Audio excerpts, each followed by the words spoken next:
अस्सलाम वालेकुम। मैं डॉक्टर इमरान ज़िया एक बार फिर आपके साथ।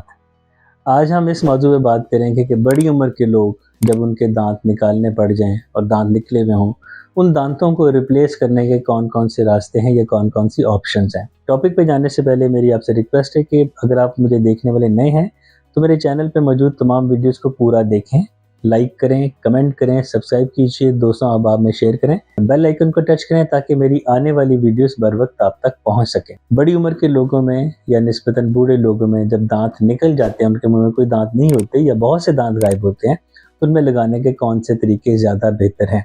मैं दोनों तरीके आपके सामने रखता हूँ, फिर आपको बताऊंगा कि इसमें से बेहतर कौन सा हो सकता है। एक तरीका है कि जैसे कन्वेंशनल या रवायती तौर पर जो डेंचर्स लगते हैं वो लगा दिए जाएं, या उससे बेहतर डेंटल इम्प्लांट्स। इम्प्लांट का फ़ायदा क्या है कि एक तो मुंह में फिक्स हो जाते हैं जैसे कुदरती दांत होते हैं, क्योंकि हम जॉ बोन के अंदर इम्प्लांट्स को ड्रिल करते हैं। दूसरा इम्प्लांट्स का फ़ायदा क्या है कि इनकी फिनिशिंग, इनकी लुक, इनकी कॉस्मेटिक अपीयरेंस बहुत बेहतर होती है डेंचर्स की निस्बत। तीसरा इनके साथ फ़ायदा ये है कि इनके साथ खाना बेहतर तरीके से चबाया जाता है। और चौथा इसका फ़ायदा ये है कि एक लॉन्ग लास्टिंग हल है ये। आमतौर पे एक दफ़ा इम्प्लांट करवाएं तो काफ़ी सालों तक इम्प्लांट को रिप्लेस करने की या उनको बदलने की ज़रूरत नहीं पड़ती।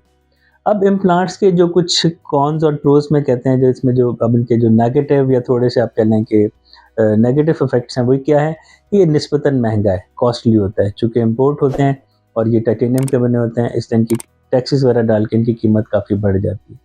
इसका दूसरा एक पॉइंट ये है कि हर किसी को इम्प्लांट नहीं लगाए जा सकते। जबड़ों की हड्डी या जॉ बोन की क्वालिटी अगर अच्छी होगी तो इम्प्लांट लग सकते हैं, ना होगी तो फिर या तो बोन ग्राफ्टिंग करनी पड़ती है, जिससे इम्प्लांट के अखराजात और बढ़ जाते हैं। अगर बोन ज़्यादा कम है और ग्राफ्टिंग से भी बात नहीं बन रही तो इम्प्लांट वहाँ पे फेल हो जाता है। अब हम आते हैं जो कन्वेंशनल या रवायती डेंचर्स हैं। डेंचर्स का फ़ायदा ये है कि ये जल्दी लग जाते हैं क्विकली। जैसे हम पेशेंट के इंप्रेशन लेते हैं, ट्रायल लेते हैं, सेटअप करते हैं, दांत लगा देते हैं, 1 हफ्ते से 10 दिन के अंदर अंदर डेंचर्स लग जाते हैं। जबकि इम्प्लांट्स में जब हम इम्प्लांट को जबड़े की हड्डी में हम ड्रिल करते हैं तो हमें 2 से 3 माह या 4 माह या बाज़ औक़ात हमें 6-6 माह तक वेट करना पड़ सकता है, तो पेशेंट उतनी ही देर तक लिक्विड्स या दलियों वगैरह पे गुज़ारा करता है। डेंचर्स का दूसरा फ़ायदा ये है कि ये निस्बतन सस्ते होते हैं, इम्प्लांट निस्बतन क्या काफ़ी सस्ते होते हैं। तीसरा इनका फ़ायदा ये होता है कि पेशेंट जब चाहे इनको उतार के साफ़ करके फिर लगा सकता है। अब हम आते हैं डेंचर्स की डाउन साइड पे या उनके नेगेटिव साइड इफ़ेक्ट्स में।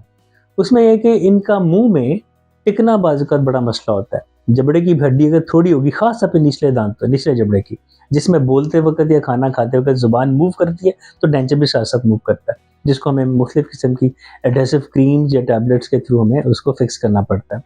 इसका दूसरा साइड इफ़ेक्ट ये है, इसकी अपीयरेंस, इसकी लुक उस कदर कुदरती नहीं लगती जिस कदर इम्प्लांट से आती है। और इसका अगला डाउन साइड स्टेप ये है कि ये वक्तन-फ़वक्तन इसमें हमें डेंटिस्ट से जाके दोबारा ऑल्ट्रेशन करनी पड़ती है। कभी ढीले हो जाते हैं, कभी सख्त हो जाते हैं, कभी चुभते हैं और कभी बात करते या छींक लेते वक़्त, खाँसी लेते वक़्त डेंचर्स मुँह से बाहर आने की कोशिश करते हैं। मुझे उम्मीद है मेरी वीडियो से आपको फ़ायदा होता होगा। मेरे चैनल पे मौजूद तमाम वीडियोज़ को पूरा देखें, लाइक करें, कमेंट करें, सब्सक्राइब कीजिए, शेयर कीजिए और बेल आइकन को टच करें ताकि मेरी वीडियोज़ बर वक़्त आप तक पहुँच सकें। अपना बहुत ख़्याल रखिएगा। आज के लिए इतना काफ़ी है। अल्लाह हाफ़िज़।